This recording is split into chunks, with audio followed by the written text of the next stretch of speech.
Hello, I thought I'd bring to you an uncommon form of camouflage. This is uncommon outside of Canada, and even today it's starting to become quite rare in Canada. Normally we see jump smocks that the Canadian parachutists use up until the late 80s. I think 1991 is when they were disbanded, so that would be the end of the use of this. This is quite often referred to as reverse DPM. The Canadians, starting in the 1970s, started experimenting with different camouflage material. Quite a few of the patterns were variations on the DPM. This is one of them.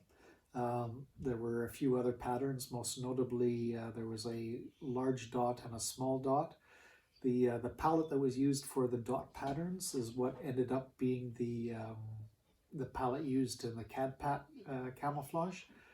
But the dot of the 70s and 80s really ended up looking like World War II SS plane tree camouflage, so there was probably a strong reason for them not to use this.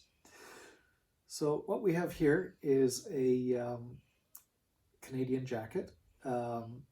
These were never accepted into use by Canada. I believe the reason that is most often quoted is that they were very flammable.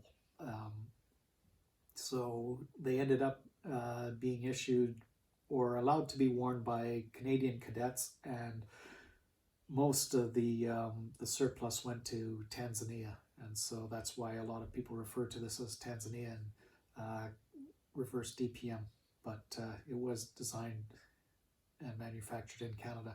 This is just your regular GS2 jacket. There's nothing special about it. It has the lower drawstring and the waist drawstring. Of course, the magazine pockets.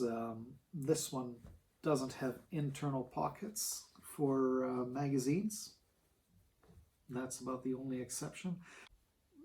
It has the internal pocket that all the GS2 jackets have. The material is exceptionally lightweight. You can see the edge of the print on the button flap. But then the lightweight Canadian combat clothing is also that way, even brand new. So this is a bit faded. It is, as I said, identical in every way to a regular GS2 shirt. It's got the epaulets. It doesn't have any elbow reinforcements. We'll have a close-up of how this looks compared to a British camouflage. So the top you can see is the Canadian reverse DPM, and the bottom is British jungle camouflage. This should give you a good example of the similarities in pattern. We can see this sort of T or Y shaped, and up here with this one. If we went to the Canadian one, we have quite a similar T-shaped and this shape up here. The brown is nearly identical. We have this bit coming over.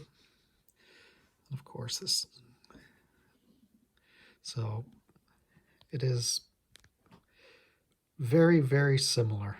You can see where it's come from. I hope this short video has taught you something about Canadian experimental camouflage in the 1980s, and if you would like to see more on this sort of thing, just let me know in the comments, or if you'd like something specific examined, let me know and I'll try and find it for you.